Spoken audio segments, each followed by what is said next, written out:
बाघ का मुखौटा पहने व्यक्ति ने तेजस की उम्मीद से पहले ही अपनी उपस्थिति दिखा दी, जिससे उसका लक्ष्य तेजी से पूरा हुआ। इस प्रक्रिया में तेजस को यह भी समझ में आ गया कि रिडेम्पशन सोसाइटी शायद बहुत बड़ी शक्ति नहीं थी। एक अत्यंत शक्तिशाली और गुप्त संगठन इतनी जल्दी सामने नहीं आता। गुप्त निगरानी बेहतर होती, लेकिन यह स्थिति उसके लिए भी फायदेमंद साबित हो सकती थी। उनके पास मानव संसाधनों की कमी और उसकी कम उम्र के बावजूद उसकी प्रभावशाली क्षमताओं को देखते हुए वे उसके महत्व को कैसे नजरअंदाज कर सकते थे। तेजस के चेहरे पर एक हल्की मुस्कान तैर गई। उसने सिर हिलाया और पूछा, क्या मैं अब शुरू कर सकता हूं? बाघ का मुखौटा पहने व्यक्ति ने आदित्य राज और उनकी पत्नी की ओर देखा, जो उसके संकेत समझते हुए धीरे धीरे पीछे हट गए और कमरे में थोड़ी सी जगह खाली कर दी। जैसे ही नकाबपोश व्यक्ति कुछ कहने वाला था, अचानक उसे खतरे का एहसास हुआ। हरी रोशनी की एक चमक के साथ एक हवा का ब्लेड पहले से ही उसके सामने था। यह हवा का ब्लेड बहुत बड़ा नहीं था, लेकिन यह अविश्वसनीय रूप से ठोस था। सामान्य रूप से हल्के हरे रंग का पवन ब्लेड अब एक तीखे पन्ना रंग में बदल गया था। नकाबपोश व्यक्ति ने बिजली की गति से अपना हाथ उठाया और हवा के झोंके की दिशा में बढ़ाया, और उसी क्षण कुछ चौंकाने वाला हुआ। पवन ब्लेड अचानक एक पल में रुक गया, उसके हाथ से बस कुछ इंच की दूरी पर। ऐसा लगा जैसे उसने गति के नियमों को चुनौती दी हो। नकाबपोश व्यक्ति का हाथ, जो अब पैटर्न वाले फर से ढका हुआ था और बड़ा हो गया था, किसी भी चीज को पकड़ नहीं रहा था। अगले ही पल पन्ना रंग की हवा की धार फिर से तेज हो गई और लगभग तुरंत ही नकाबपोश व्यक्ति तक पहुंच गई।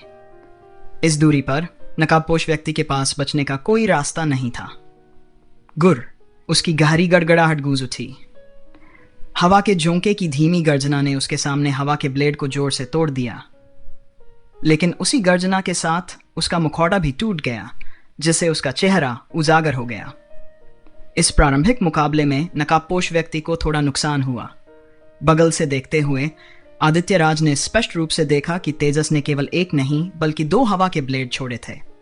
पहला ब्लेड हवा में मंडरा रहा था, तेज गति से घूम रहा था।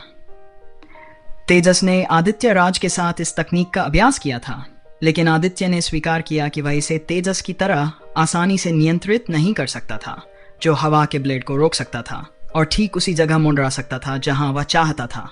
फिर दूसरा हवा का ब्लेड उड़ते हुए पहले ब्लेड से टकराया, जिससे दोनों ब्लेड एक साथ सक्रिय हो गए और एक व्यापक हमले में कई छोटे हवा के ब्लेडों का विस्फोट हुआ। अगर बाघ के मुखौटे वाले आदमी की दहाड़ ने कुछ ब्लेडों को रोक न दिया होता तो उसे और अधिक नुकसान होता। मुखौटा टूटने के बाद सामने आया चेहरा एक मध्यम आयु वर्ग के व्यक्ति का था, जो दृढ़ निश्चयी और स्पष्ट रूप से हैरान था। अगले ही पल उसने तेजस के हाथों से दो और हवा के ब्लेड निकलते हुए देखे, जो सीधे उसकी ओर खूबसूरत चाप बनाते हुए बढ़ रहे थे। आदमी की आंखें सिकुड़ गईं और उसके शरीर से एक गहरा नीला प्रभामंडल निकलने लगा। अचानक ही पूरे कमरे का तापमान कई डिग्री कम हो गया। उसके हाथों पर गहरे नीले रंग का फर घना हो गया और उसकी भुजाएं मोटी हो गईं। हालांकि इस परिवर्तन में केवल उसके हाथ और भुजाएं ही बदली हुई लग रही थीं, जबकि उसका बाकी शरीर अपरिवर्तित रहा। हवा की धाराएं शांत थीं और जैसे ही वे उसके पास पहुंची, वे दोनों तरफ से गुजरते हुए रास्ता भटक गई। हालांकि बाघ आदमी की सतर्कता कभी कम नहीं हुई। उसे यह देखने की जरूरत नहीं थी कि दोनों धाराएं उसके पीछे मुड़ रही थीं और उसकी पीठ की ओर बढ़ रही थीं। पहले से मंडराती हवा की धाराएं और तेजस द्वारा इस्तेमाल की गई बदलती दिशाएं एक आंखें खोलने वाला अनुभव थीं। जब सीमा ने तेजस के बारे में बताया था तो उसे संदेह हुआ था कि मात्र 9 साल का बच्चा लगातार चौथे दर्जे के कई राक्षसों को हरा सकता है। यह उसे कोरी कल्पना लगती थी, लेकिन अब वह मानने लगा था। कौशल का यह स्तर ही उसे चकित करने के लिए काफी था। अगर यह सब आदित्य राज की शिक्षा थी तो वे वाकई असाधारण थे। बेशक तेजस खुद ज्यादा महत्वपूर्ण थे। उनकी उम्र को देखते हुए यह स्पष्ट था कि उनकी क्षमताएं अपार थीं। विचारों में खोए तेजस के हाथों से हवा की शांत धाराएं निकलती रहीं। ये हरी धाराएं मृग के सींगों की तरह मायावी लग रही थीं। फिर भी बाघ आदमी को यह महसूस हो रहा था कि ये सभी उसके लिए खतरा हैं। उसकी उम्मीद के विपरीत पहले 2 हवा के ब्लेड उसकी पीठ पर नहीं लगे जैसा कि अनुमान था, बल्कि वास्तव में चूक गए। उसके पीछे से सिर्फ 1 फुट दूर से गुजर गए। एक क्षण पहले उसके पीछे बर्फ की एक डाल बन चुकी थी, लेकिन अब यह किसी रक्षात्मक उद्देश्य की पूर्ति नहीं कर रही थी। तेजस ने लगातार 12 हवा के ब्लेड छोड़े, जिससे कमरा हरी रोशनी से भर गया। फिर भी इनमें से किसी भी हरी रोशनी ने कमरे में किसी भी चीज को नुकसान नहीं पहुंचाया। वे सभी बाघ आदमी के इर्द गिर्द घूम रही थीं। उसकी आंखें तुरंत गहरे नीले रंग की हो गई और उसके बाघ के पंजे के चारों ओर धुंध छा गई। उसके पैर की नोक जमीन पर पड़ते ही एक शक्तिशाली आभा फूट पड़ी, जिससे कमरे का तापमान और भी कम हो गया। उसके शरीर पर बर्फ की एक कवच जैसी परत बन गई। हवा के झोंकों की परवाह किए बिना वह सीधे तेजस पर झपटा। यह झपट्टा बिल्कुल एक बाघ की तरह था, तेज और शक्तिशाली। और जैसे ही उसने अपना हमला आरंभ किया, हवा में तैरती हुई हवा की धाराएं सक्रिय हो गई और समुद्र में बहती नदियों की तरह नकाबपोश व्यक्ति की ओर एकत्रित होने लगीं। हवा की धाराएं अब भी शांत थीं, लेकिन यह शांति सबसे बड़ा खतरा पैदा कर रही थी। बाघ मानव ने खतरे की परवाह किए बिना अपने शरीर पर बर्फ का कवच और भी मजबूत कर लिया। जैसे ही वह तेजस के पास पहुंचने वाला था, तेजस अचानक आगे बढ़ गया। बाघ आदमी को केवल एक धुंधलापन दिखाई दिया और फिर तेजस गायब हो गया, जैसे कि वह केवल एक भ्रम था। तेजस के हमले को चकमा देने के साथ ही हवा के झोंके भी सक्रिय हो गए। बगल में खड़े आदित्यराज और हिमाश्री के चेहरे पर हैरानी साफ झलक रही थी। वे अपनी आंखों पर विश्वास नहीं कर पा रहे थे। हवा में बेतरतीब उड़ती हुई 12 हवा की धाराएं अब एक पंक्ति में आ गई थीं, जो बाघ आदमी की पीठ पर एक ही जगह पर व्यवस्थित रूप से वार कर रही थीं। 100 पक्षियों का होमिंग स्ट्राइक।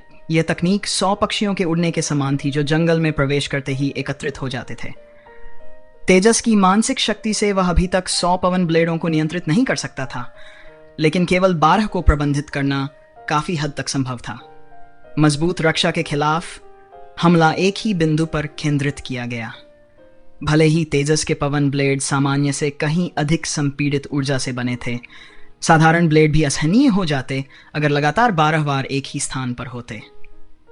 एक धमाके के साथ पहला पवन ब्लेड फट गया। जैसे ही बाघ के चेहरे वाला आदमी मुड़ने वाला था, दूसरा पवन ब्लेड पहले ही आ चुका था। लगातार 2 पवन ब्लेड्स फटने से वह लड़खड़ा गया और उसके तुरंत बाद तीसरा और चौथा विस्फोट हुआ। हरे रंग की रोशनी की हर चमक के साथ बाघ आदमी की पीठ पर बर्फ का कवच धुंध और हवा के झोंकों में बिखर गया। वह पीछे मुड़ना चाहता था, लेकिन खुद को ऐसा करने में असमर्थ पाया। इस समय उसका दिल भय से भर गया था और वह पूरी तरह असहाय महसूस कर रहा था। सबसे महत्वपूर्ण बात यह थी कि जैसे ही 5वां पवन ब्लेड हमला करने वाला था, उसका बर्फ का कवच टूटने के करीब था। उसने बर्फ के कवच को मजबूत करने के लिए अपने वंश की शक्ति को बड़ी मेहनत से इकट्ठा किया। फिर भी वह लगातार हमले के दबाव में अनियंत्रित रूप से कदम दर कदम पीछे हटने से खुद को नहीं रोक सका। तेजस चुपचाप देख रहा था। जब 9वां पवन ब्लेड गिरा, तब तक बाघ आदमी दीवार से टकरा चुका था और उसका बर्फ का कवच पूरी तरह से टूट चुका था। आखिरी 3 पवन ब्लेड हवा में ही बिखर गए। कमरे में एक क्षण के लिए हवा और बर्फ की ऊर्जा का भंवर बना, मानो भयंकर बर्फानी तूफान आया हो। दीवार से सटा नकाबपोश आदमी कुछ पल के लिए घबरा गया। उसे अपनी पीठ में तीव्र दर्द और सीने में ऊर्जा का एक अशांत उछाल महसूस हुआ। वह अचानक पलट गया, हालांकि उसका शरीर लगातार रूपांतरित हो रहा था। अधिक सटीक रूप से कहें तो जब 7वीं पवन ब्लेड ने उसकी पीठ पर प्रहार किया, तो उसने अपना दानव भगवान परिवर्तन पूरा कर लिया था। अब उसका शरीर 2.5 मीटर की ऊंचाई तक पहुंच गया था और वह गहरे नीले रंग के पैटर्न के साथ बाघ के फर से ढका हुआ था।